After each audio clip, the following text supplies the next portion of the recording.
toujours éternel.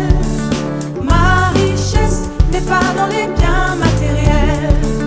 Mon succès, ce n'est pas d'être intellectuel, car ma fortune, je l'ai découverte.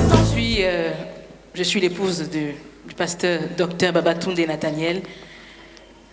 Nous avons 19 ans de mariage. Et nous avons, sur le plan gynécologique, j'ai 6 grossesses et 4 enfants vivants en bonne santé apparente. Vous comprenez ce que ça veut dire? J'ai eu 2 fausses couches et il y a eu 4 enfants qu'on peut compter. Et c'est fort de ces titres-là que je vais m'efforcer de partager. Gloire à Dieu. Donc permettez-moi de regarder mon ordinateur. Merci. Je vais commencer d'abord par définir, je vais commencer par une petite anecdote. Au début de notre mariage, en 2003, j'ai fait la première fausse couche. Juste après le mariage, je suis tombée enceinte. Je suis tombée enceinte. Nous avions prévu attendre 2 ans avant que je ne conçoive. Et comme le pasteur Niaoré nous a expliqué tout à l'heure, il y a plusieurs méthodes contraceptives. On avait opté pour la méthode naturelle. Alléluia! Alléluia! Et malgré nos efforts, quelques mois après le mariage, je suis tombée enceinte. Et c'était difficile pour moi. Je ne connaissais pas grand-chose. C'est vrai que j'étais médecin, mais je ne connaissais pas grand-chose concernant la grossesse. Une chose est de connaître la science, une autre chose est de l'expérimenter dans ton corps. Et à un moment donné, j'avais des douleurs dans le ventre. Et j'avais l'impression que c'était des vers, que j'avais des vers intestinaux. Donc j'ai pris beaucoup de déparasitants pour me débarrasser de ce malaise-là. Mais par la grâce de Dieu, je ne savais pas que c'était une grossesse. Je me tordais de douleur, mais habituée à la souffrance, habituée à forcer, à presser de l'avant. Finalement, je fais une fausse couche. On découvre après que j'avais des fibromes. Bon, les fibromes, vous connaissez la petite histoire derrière les fibromes. On ne sait jamais pourquoi ça vient. Et puis, il faut que Dieu intervienne, à défaut d'une opération. Et le frère Zach est venu ici, notre père fondateur, le frère Zachary Stanley Foumoum, est arrivé en Côte d'Ivoire à l'occasion d'une de ses visites. Et nous sommes allés le rencontrer, mon époux et moi. Et quand on est arrivé, on l'a vu, on parlait de notre vie de couple. Et il nous a demandé comment est-ce qu'on faisait pour les espacements de naissance, qu'est-ce qu'on est en train de planifier. Et nous lui avons dit qu'on avait opté pour les méthodes naturelles, le calcul des règles. Alléluia! Alléluia! Il a éclaté de rire. Il a ri aux éclats. Et puis il nous a dit, c'est la meilleure méthode pour tomber enceinte. C'est mon préambule. Pourquoi? Parce que la femme, elle est foncièrement hormone. La femme, tu la vois, elle marche là, mais elle est maniée, elle est manipulée, elle est dirigée par les émotions, par les hormones.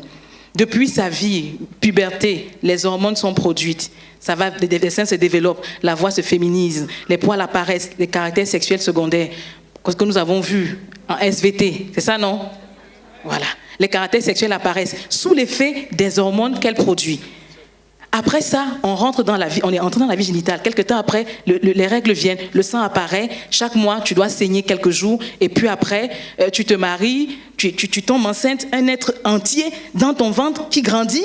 Tu deviens bizarre. Et puis après, tu accouches, une autre bizarrerie commence. Ton corps prend des choses bizarres. Bon, tu es marié, regarde ta femme, tu verras si ce que je dis là n'est pas vrai. Tourne-toi, qui est avec son épouse? Qui est avec son épouse ici? C'est quoi une hormone? Une hormone, c'est une substance qui est sécrétée, qui est fabriquée par un organe, par des cellules spécialisées qui sont en charge, à qui Dieu a donné ce travail-là. Et ces cellules spécialisées, on les appelle des glandes. Et les hormones dont sont fabriquées par des organes spécialisés, et elles vont être libérées dans le sang.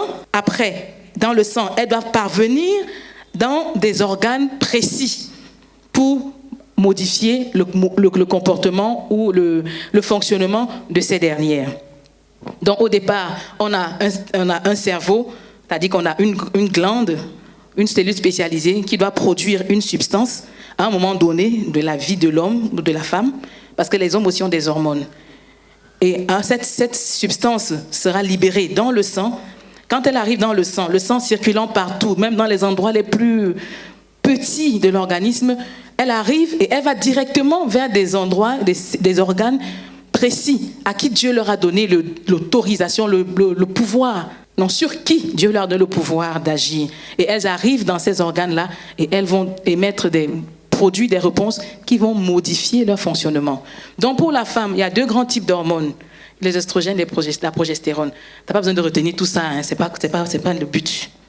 Sache qu'il y a 2 grands types d'hormones chez les femmes. Mais ces 2 hormones-là vont travailler tout au long de la vie de la femme.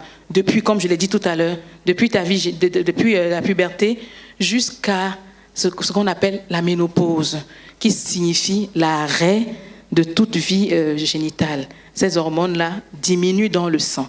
Au fur et à mesure que ces hormones augmentent ou elles diminuent, on aura un comportement spécial, qu'on va observer chez la femme. La première, les oestrogènes, je suis obligée de dire le nom, mais si tu n'as pas retenu, ce n'est pas grave. Donc la première partie du cycle menstruel chez la femme, pour notre premier point, nous aurons un type d'hormone qui sera sécrété. Et qu'est-ce qu'elle a pour but de faire? Elle va favoriser l'épaississement de la muqueuse utérine. Elle travaille sur plusieurs organes, en particulier la muqueuse utérine, la peau, le cœur, le cerveau, le tube digestif. Et elle prépare le corps de la femme à recevoir un bébé. Donc, du premier jour, comme le pasteur Niaoré nous a expliqué sur le cycle de la femme, du premier jour jusqu'au 14e jour, les oestrogènes, Madame Oestrogène se prépare et elle libère des informations au niveau de l'utérus. Prépare-toi, un enfant doit arriver. Organise l'arrivée du bébé. Organise l'arrivée du bébé. Donc, on apprête le lit, on apprête les couettes. L'organisme se prépare. Ça se gonfle. L'utérus se gonfle pour faire un matelas, pour que l'enfant se couche. Et puis, on le porte tout au long de la grossesse. C'est lui également qui favorise le développement des caractères sexuels secondaires. La pilosité, les seins qui se développent, la voix qui change, les règles qui surviennent. Et elle également, l'hormone du désir sexuel. Et c'est pourquoi vous allez comprendre pas tout à l'heure, c'est pourquoi on peut comprendre, je me réfère à la présentation du pasteur Niaoré, cette partie de la vie, cette partie du cycle où la femme est attirée vers son mari. C'est hormonal, c'est dicté par une hormone. Au 14e jour, tu n'as pas eu de rapport sexuel, tu n'es pas tombée enceinte. Bon, l'organisme dit à l'utérus, on se rend compte qu'on a investi pour rien. Hein. Il n'y a pas eu de bébé, rien, on a investi vraiment dans le vide. Donc, ok, œstrogène diminue et la progestérone prend le relais. Elle, quand elle vient, elle va précipiter l'arrivée des règles. Qu'est-ce qu'elle fait? Son travail, c'est de bloquer les contractions pendant la grossesse, s'il y a eu la fécondation, et d'augmenter les seins. Le volume des seins, c'est dû à la progestérone. Elle va également augmenter la température du corps. C'est pourquoi, après, il y a une période de la femme où on a tendance à être fébrile, c'est-à-dire que ton corps chauffe. Même si tu ne fais pas de fièvre, tu fais de la température. C'est aussi dû à une hormone. Donc, ce que je peux dire brièvement sur les hormones. Donc, elles agissent, les organes cibles, c'est-à-dire leur destination, c'est au niveau de la peau, la beauté de la femme, la police, les muqueuses, le squelette, la stature, les os, les glandes mammaires, la tenue des seins, le cerveau, certaines émotions, comme on va le voir plus tard, et le système digestif. Voilà la cible vers laquelle les hormones, les oestrogènes vont se concentrer. L'ovulation, qu'est-ce qu'on peut dire sur l'ovulation? Le cycle menstruel commence le premier jour des règles et va s'achever le premier jour des prochaines règles, à la veille des premières règles. Est-ce qu'on se comprend? C'est-à-dire que je commence à saigner aujourd'hui, j'ai vu mes règles aujourd'hui, c'est le jour 0. Je commence à compter mon cycle aujourd'hui. Il a parlé de 28 jours, 29 jours. Voilà comment ça se compte. Donc le premier jour où je commence à saigner, c'est le jour 1. 2, 3, 4, 5, 6, 7, 8, 9, 10, 11, 12. Jusqu'au prochain jour où les prochaines règles viennent, c'est la fin. C'est-à-dire que si ça fait 28 jours et c'est au 29e jour que les règles viennent pour la première fois, on considère que moi j'ai un cycle de 28 jours. Il y en a pour qui ce n'est pas aussi facile que ça. Pour eux, là, ça fait biné, ça fait 26, 27, 30, 32. On appelle ça des cycles irréguliers. Et pour de telles femmes, c'est difficile de calculer les choses. Donc, si tu as une femme pareille, vous risquez de faire beaucoup d'enfants. si Dieu ne vous aide pas. L'ovulation se produit le 14e jour. Quel que soit ton cycle, que ce soit un cycle de 28 jours, de 30 jours, 32 jours, le 14e, 1, 2, 3, mes règles commencent le jour 1, 1, 2, 3, 4, 5, 6, 7, 8, au 14e jour. Au jour 14, il y a l'ovulation, c'est-à-dire les ovaires vont pondre l'ovule qui va atteindre le spermatozoïde pour faire l'enfant. Ils vont fusionner et puis donner l'embryon qui sera l'enfant. Donc, c'est au 14e jour, quel que soit ton cycle. Ce n'est pas un cycle de 28 jours, ça fait 14. Si c'est 30, ça fait 15. C'est 14 jours pour tout le monde. Mais il y a des événements. Comme je l'ai dit, la femme, elle est hormonale. Il y a beaucoup de choses qui peuvent modifier les règles, le cycle menstruel. Ce n'est pas 1 + 1 font 2. C'est beaucoup plus complexe que ça. Il y a des longs voyages, il y a des stress, des émotions fortes qui peuvent bouleverser ton cycle. Une femme peut saigner 2 fois dans le même mois. Elle a reçu un choc. Les longs jeûnes, un jeûne peut te fatiguer de façon spéciale, et puis soit tu ne vois même pas tes règles, soit alors tu les vois 2 fois dans le jeûne. Donc ce sont des modifications que l'organisme, que le corps encaisse, qui ne sont pas des maladies, mais qui sont des fluctuations normales, des modifications normales au cours de la vie de la femme. Certaines anémies, quand certaines personnes manquent parfois le sang, certaines femmes, au point où les règles s'arrêtent, parce que l'organisme aussi, c'est un économiste. On n'a pas assez et puis on va perdre encore. Et c'est aussi pour ça que c'est la meilleure, mais le calcul des règles est la meilleure méthode pour tomber enceinte, comme le faisait le frère Zach. Parce qu'une femme qui éprouve une grande joie, et puis ce jour-là, vous avez fait vos calculs, ça tombe c'est après l'ovulation, 14e jour. Non, on dit que c'est la première partie. Donc, on n'a pas de problème. Avant que l'ovule ne se présente, il faut qu'on finisse ce qu'on a fait. Ah, mais elle a une joie, peut-être un examen, un concours, ou même l'orgasme, le plaisir sexuel, ovulation, paf. Et puis le jour là qu'on soit, ça a défié tous vos calculs. C'est pourquoi on ne se fie pas au calcul. Nous avons eu nos 4 enfants par le calcul.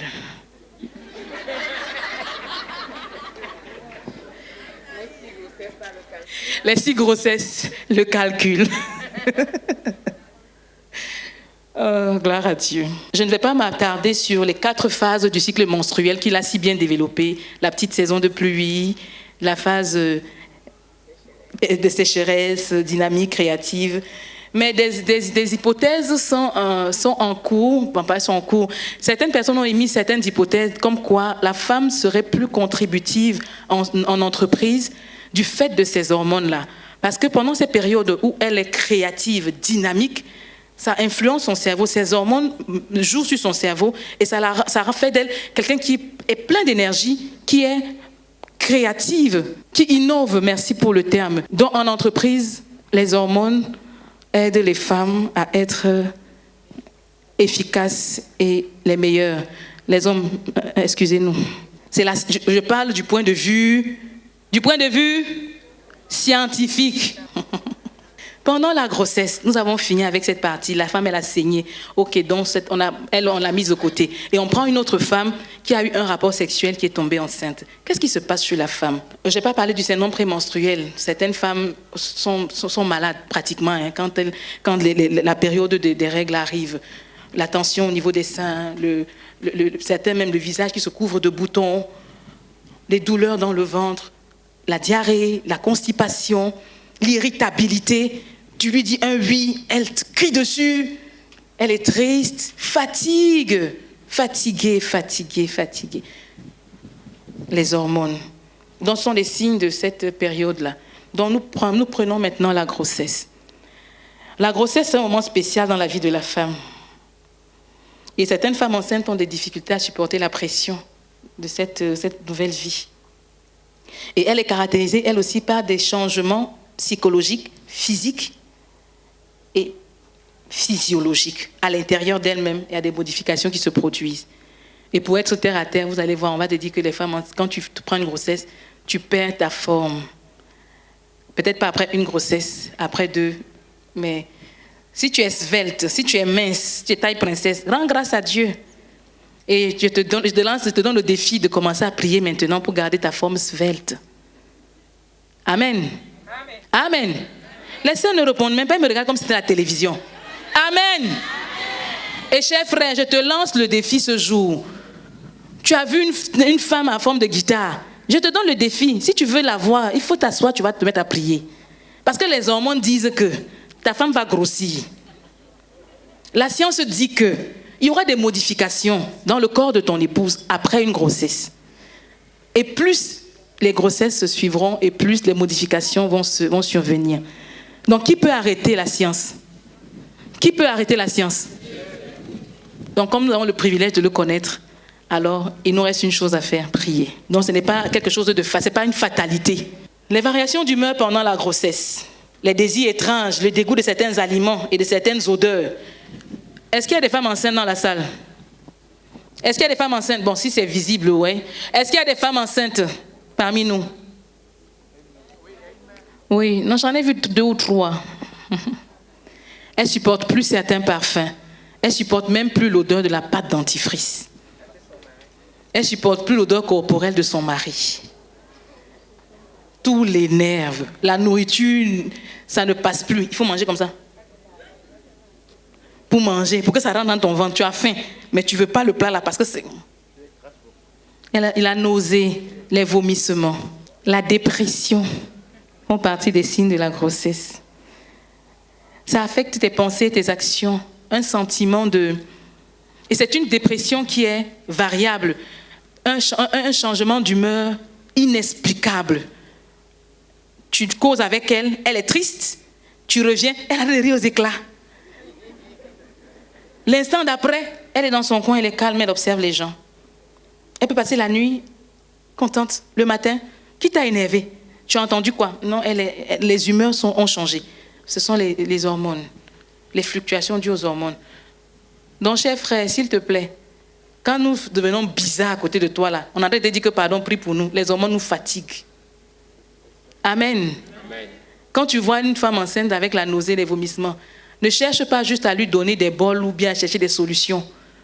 La science l'a déjà dit, il y aura ces choses-là. Mais nous avons retenu, nous sommes d'accord que la prière peut nous aider, va nous aider, pas peu. La prière nous aide à arrêter le cours des choses. Parce que celui qui commande les hormones, là, c'est Dieu. Et nous l'avons dans nos cœurs. Alléluia. Il crée ce qui n'est pas et il enlève de l'existence ce qui est. C'est notre Dieu. Et quand j'étais enceinte, j'ai eu le privilège d'expérimenter ce Dieu qui change la science. J'étais enceinte pour notre fille aînée. Nous avons une fille, 3 garçons. Et l'aînée, c'est une fille. J'étais enceinte de la première. Et j'avais beaucoup de nausées. Je ne vomissais pas, mais j'avais des nausées terribles. Une sœur est venue un jour me voir et elle m'a dit, attends, il y a un cudan gourou. Quand tu prends ça, ça s'arrête. Donc j'étais tellement fatiguée parce que moi-même, le pot dans lequel je crachais augmentait ma nausée. On dit, mais le sable même sent dans tes narines. Parce que tu ne peux pas, la maison devient dégoûtante. La maison, j'ai l'impression que toute la maison sent ta salive. Donc j'étais fatiguée de cette situation. Nous sommes allés au marché, on a acheté le cudan. Je suis revenue à la maison et j'ai commencé à mâcher le cudan pour arrêter les nausées. Sœur bien-aimée, frère bien-aimé, je t'en supplie, écoute ça attentivement. Toutes les solutions ne sont pas bonnes. Ce n'est pas parce qu'on est désespéré qu'on doit courir vers ce que l'autre a fait pour arrêter ou bien pour changer le cours de son histoire. Dans la nuit, j'ai fait un songe. Et dans le songe, je me retrouve... Naturellement, j'ai un gros ventre. Donc, 3 mois, on a l'impression que je suis à terme.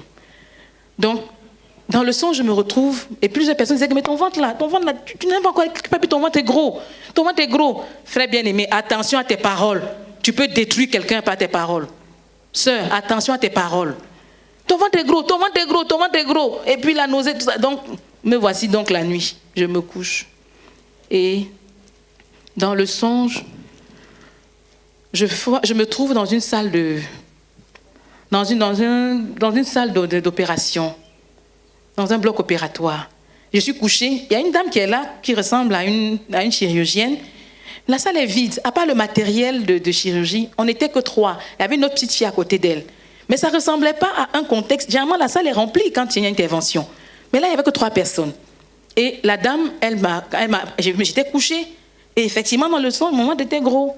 Elle me dit, on va t'opérer, on va enlever. Tu vois quand ton ventre est gros, non? Il y a les fibromes dedans. on va opérer, on va enlever les fibromes. Donc dans le son, j'étais couchée. Après, j'ai dit, attends, mais je suis enceinte, non? Et c'est pas dans le même ventre qu'il y a les fibromes. Je lui ai dit, madame, mais comment vous allez faire pour que le bébé là ne sorte pas? Elle dit, on va s'arranger. Je vais me coucher. Elle me dit que, mais tu vas te coucher, comment est-ce qu'elle va faire pour enlever le bébé et laisser les fibromes? Enlever les fibromes et laisser le bébé en place. Est-ce que c'est possible? Je lui ai dit, madame, est-ce que mon mari est informé? Elle me dit, couche-toi, on va quitter ici. Je lui ai dit, attendez, je vais aller informer mon mari. Je me suis levée et je suis sortie de la salle. Elle était derrière moi en train de rouspéter, elle était fâchée, en train de crier, reviens ici, viens te coucher. Quand je me suis levée, le matin, j'ai expliqué le songe à mon mari. J'ai dit, voilà ce qui s'est passé. Mais déjà, dans mon cœur avait commencé à battre. Quand je me suis levée, Michel m'a dit que, mais toi, ton affaire de cuidant gourou, là, tu as ramassé ça où? Je lui ai dit, il m'a dit, est-ce qu'il y a quelque chose qui a changé dans ta façon de faire? Je lui ai dit, bon, il y a d'abord un cuidant que j'ai commencé à utiliser. Et puis de deux, la pensée que mon ventre est gros. Les frères disent que mon ventre est gros. Tout ça m'inquiète. Je me dis, mais il y a quoi dans le ventre? Parce qu'en médecine, un ventre gros, ça veut dire un enfant mal formé. Un enfant qui est excessivement gros, ça veut dire que tu as de l'eau dans le ventre en lieu et place d'un bébé. Ça veut dire beaucoup de choses. Donc tout ça là trottinait dans ma tête. Mais je ne peux pas dire ça à quelqu'un. Je gérais ça. Mais gloire soit rendue au Seigneur. J'ai eu la victoire cette nuit-là. Mais le cuidant, je l'ai jeté. Et je suis à l'assemblée. J'ai dit aux frères, à cette époque-là, c'est le frère Jean-Claude Kwame. Le pasteur Jean-Claude Kwame, on était dans la même assemblée, aux deux plateaux. Et c'était le pasteur Batoune qui était le dirigeant de l'assemblée. Il était le numéro 2. Et un jour, à la prière, j'ai dit, je veux qu'on prie pour moi, pour que Dieu me délivre des nausées. Il y a un papa qui a dit, mais oh, laisse ça, c'est normal. C'est normal, on ne prie pas pour ça. J'ai dit, on ne prie pas pour ça, mais moi, ça me dérange. Je veux qu'on prie, que Dieu intervienne. Les frères ont prié, frère. Et les nausées ont cessé. Est-ce que tu peux acclamer pour Jésus? Jésus renverse la science. Donc ce que je suis en train de te dire là n'est pas définitif. Tu peux changer le cours des choses par la prière. L'anxiété. Les derniers mois de grossesse sont des mois pénibles pour les femmes enceintes.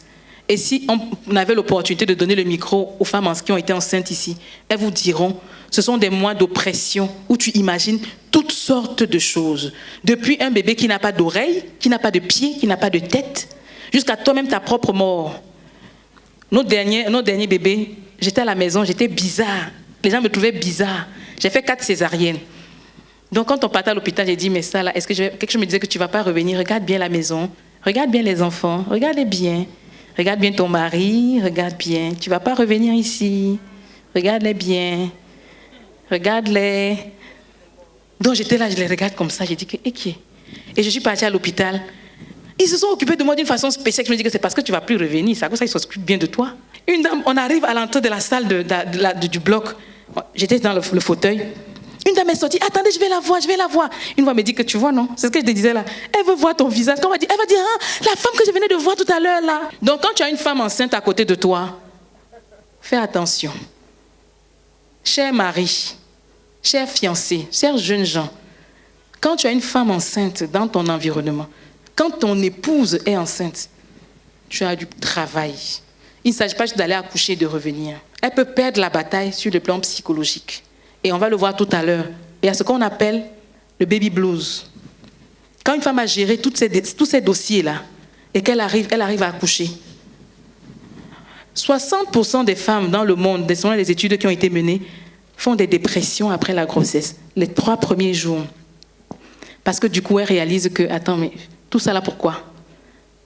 Certaines se rendent compte que, mais est-ce que je suis capable de prendre soin d'un bébé? Est-ce que j'ai ce qu'il faut? Les papas aussi font le baby blues, la dépression, on appelle ça la psychose du postpartum. Certains papas le font aussi, mais ils sont rares, 6%.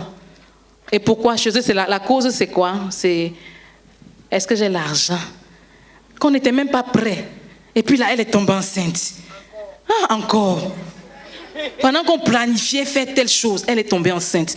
Et puis la grossesse était pénible, avec toutes les échographies qu'on a eu à faire, les bilans. Maintenant, elle accouche encore par césarienne. C'est-à-dire qu'elle ne m'a même pas rendu la tâche facile.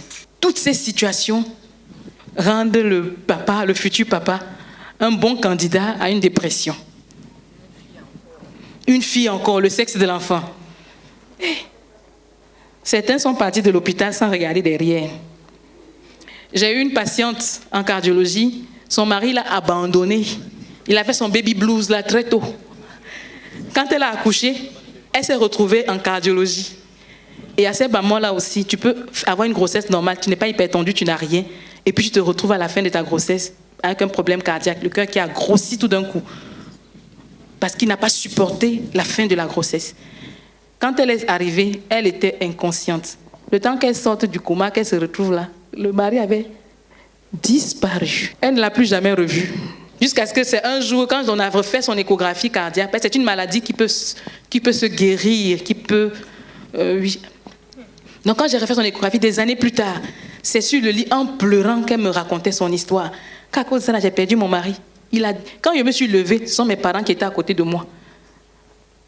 Le monsieur a dit, attends, je vais prendre l'argent pour te soigner, tu es en cardiologie.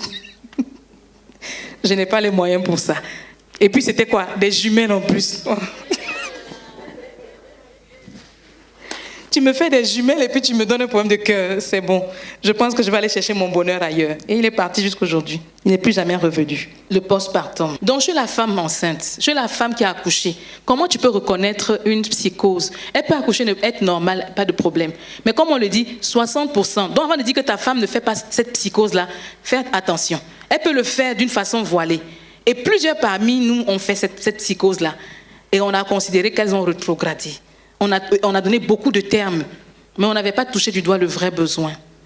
Si on dit 10 femmes, il y en a 6. Ça veut dire qu'il y a 4 seulement qui ne font pas ça. Et ça se manifeste comment? Profonde tristesse sans cause apparente, des pleurs fréquents, inexpliqués, un épuisement permanent, un problème de sommeil, dormir trop ou pas assez, un sentiment de dévalorisation, de culpabilité excessive, c'est-à-dire l'impression d'être un mauvais parent, la difficulté à établir un lien avec son bébé, l'irritabilité. À ce niveau, la dévalorisation, la culpabilité excessive, quand j'ai accouché de notre fille, c'était une césarienne, je n'avais pas de montée. Je me suis retrouvée à l'hôpital avec des tantis qui étaient bien disposés, mais qui ne savaient pas qu'il y a un syndrome qu'on appelle le baby blues. Elles ont commencé à me dire, mais toi, donne la tête à l'enfant, le lait va monter, donne la tête à l'enfant. J'étais désemparée, parce que je ne savais pas comment. J'ai accouché, est-ce que c'est moi qui dois commander à mon sein de donner de faire sortir le lait? Le lait ne vient pas. Le lait ne vient pas. Qui allait m'expliquer que la césarienne est une cause de stress qui fait que le lait ne monte pas? Qui allait me dire ça? Je l'ai appris à mes dépens. Alléluia. Donc autant de choses qui font te fatiguer. Tu n'as pas assez de lait. C'est de ta faute. Tu ne manges pas assez d'arachides. Tu ne bois pas suffisamment d'eau. Tu ne dors pas beaucoup. L'enfant pleure trop. C'est ta faute. L'enfant ne fait pas ça. C'est ta faute. Tout est la faute de la mère. Elle va te donner un syndrome de dépression. Elle va te l'offrir. L'anxiété extrême, souvent déstabilisant pour les jeunes mamans. Le changement d'appétit, tendance à s'isoler. Et ça peut finir par des idées suicidaires. Et comme on l'a dit, les causes, c'est la mère qui se sent dépassée, voire submergée par les contraintes, par un manque d'équilibre entre les tâches et les activités agréables. Normalement, ça se règle en quelques jours, mais ça peut aller au-delà d'un mois. Ça peut s'établir, s'installer. Et je tire encore la sonnette d'alarme aux époux, aux jeunes gens, tu es fiancé, prends au sérieux cette affaire. Il ne s'agit pas simplement de tomber enceinte et d'accoucher. Tu peux perdre ta femme après un accouchement. Pas physiquement, elle est vivante, mais tu n'as plus de femme. Parce qu'elle est restée dans une dépression qui ne dit pas son nom. Elle a mal géré la fin de la grossesse. Et c'est le lieu aussi de dire le besoin d'être aidée par son mari. Ta femme accouche.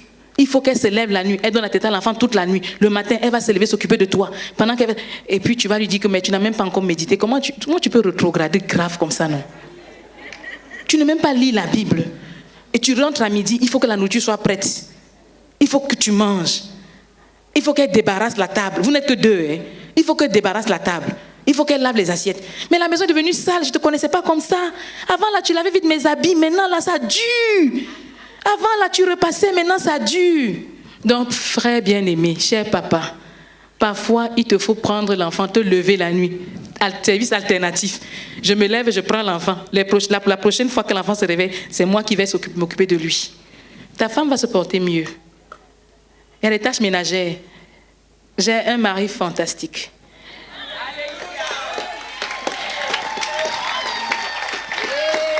Notre fille aînée, c'est pas parce qu'il est là. Hein. Ceux qui me connaissent savent que son atalakou, ça finit pas. Je lui ai décerné un jour, le jour du meilleur, la fête du meilleur mari. Il a un diplôme à la maison. Il a reçu un diplôme, il a été décoré par son épouse. Donc, quand nous étions notre première fille,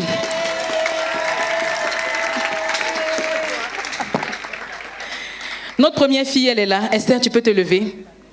Quand j'ai accouché, on n'avait pas de servante. J'étais semeur et je suis toujours semeur. Je devais aller au travail. Il fallait aller aux répétitions, il fallait aller aux enseignements. Mon mari prenait l'enfant, quand on partait, il prend Esther, il la mettait au cou. Et on part. Quand on est à la maison, il met Esther au dos, il attache le pagne.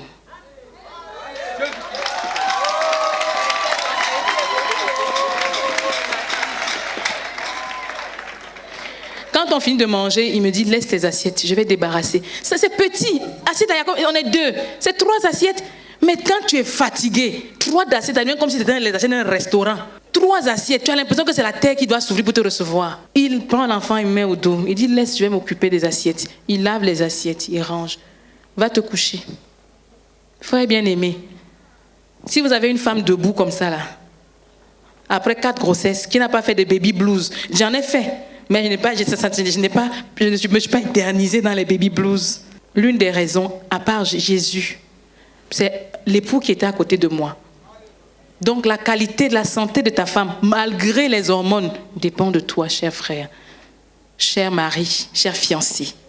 Tu auras la femme que tu auras chouchoutée, que tu auras aidée, en dépit des hormones. Elles ne sont pas là pour nous rendre la vie difficile. Donc, s'il te plaît, veillons sur nos épouses. Un dernier mot. Le mot de la fin, c'est la ménopause. Plusieurs ne savent pas qu'il y a une fin qu'on appelle la ménopause, où tes règles disparaissent. Bon, elles ne disparaissent pas, elles s'arrêtent. Où tu arrêtes de voir tes règles. Et ça s'installe sur au moins 5 ans. Ça commence à partir de 48 ans. Mais certaines personnes peuvent le voir plus tôt, à partir de 40 ans. Tu peux entrer en ménopause, on appelle la préménopause. Tu deviens irritable, toujours sur le phénomène des hormones, parce que les hormones qui t'ont conduit toute la vie se mettent à chuter. Pourquoi? Parce que l'organisme est en train de tendre vers son petit repos. Donc les hormones baissent et le revers, les hormones qui prennent le dessus te rendent irritable, toujours fatigué. Les bouffées de chaleur. C'est-à-dire même dans le climatiseur, on te regarde et puis on te voit en train de transpirer. Ce n'est pas le climatiseur. C'est la ménopause qui est en train de s'annoncer. Tu manques de désir pour ton mari. Il te cherche, il ne te trouve pas. Il rentre dans la chambre, tu rentres dans la douche. Il rentre dans la douche, tu vas à la cuisine. Le manque de plaisir, vous pouvez aller ensemble, mais c'est comme si c'était un travail. C'est comme si on l'avait embauché quelque part pour faire un travail difficile. La sécheresse vaginale. Parce que les hormones qui lubrifiaient, il a parlé de la glaire cervicale, qui lubrifie, qui rend les rapports sexuels aisés. Elle a disparu. Et on a recours maintenant aux lubrifiants qui se vendent en pharmacie. Pour ceux qui ne le savent pas, ça existe en pharmacie, des gels intimes. Et après, les règles deviennent totalement rares. Ça se manifeste aussi par la sécheresse de la peau. La peau se couvre de rides. C'est progressif, ce n'est pas en un instant. Donc, ce sont les signes de la disparition des hormones sexuelles chez la femme. Le sommeil peut être perturbé, les sauts d'humeur, la perte de cheveux aussi. Certaines femmes constatent qu'elles commencent à perdre des cheveux. Ce ne sont pas les produits cosmétiques seulement qui sont en train de détruire tes cheveux. Ce sont des hormones qui sont en train de te dire au revoir. Tu perds tes cheveux. La peau elle perd son élasticité. Gloire à Dieu. C'est la ménopause qui est en train de se préparer. Si tu as un tel cas, comme elle a dit tout à l'heure, je ne suis pas gynécologue. Mais la plupart de ces choses-là, je les ai expérimentées. Nous avons des gynécologues au milieu de nous qui peuvent t'aider. Donc, si vous avez des préoccupations dans ce sens, parce qu'on ne peut pas faire des consultations ici, s'il te plaît, on va donner le contact. Je vais donner le contact du docteur Fantamian. On me fait la remarque que je n'ai pas parlé du planning familial. C'est une décision à 2.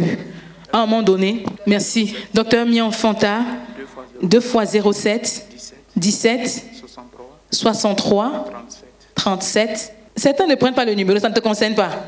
Ta brebis pourra avoir... tu vas chercher la sœur Carole. Il faut prendre le numéro, s'il vous plaît. Prends pour toi, pour ta brebis, pour ton voisin. Ton disciple pourra avoir besoin de conseils.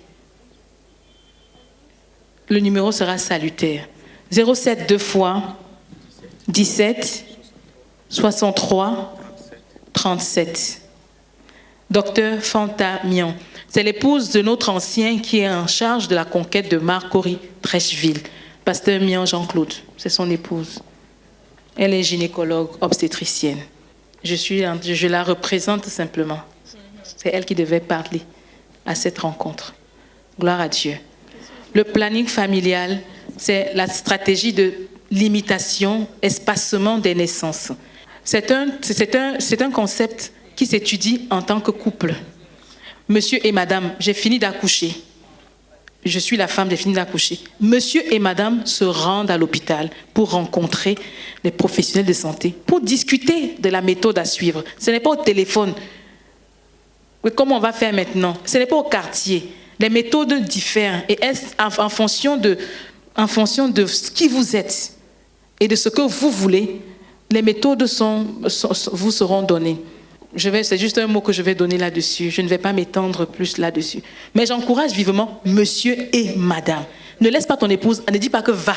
Allez ensemble voir le gynéco. Et puis, après l'accouchement, il y a ce qu'on appelle 40 jours. On te dit pendant 40 jours, et puis retour de couche, on a des délais qu'on donne. On dit tant que tu n'es pas arrivé, que ton mari ne te touche pas. Sœur, si tu fais ça, tu ne sais pas que tu vas tomber. Non, on te dit, tu ne dois pas coucher avec ton mari jusqu'à un certain délai.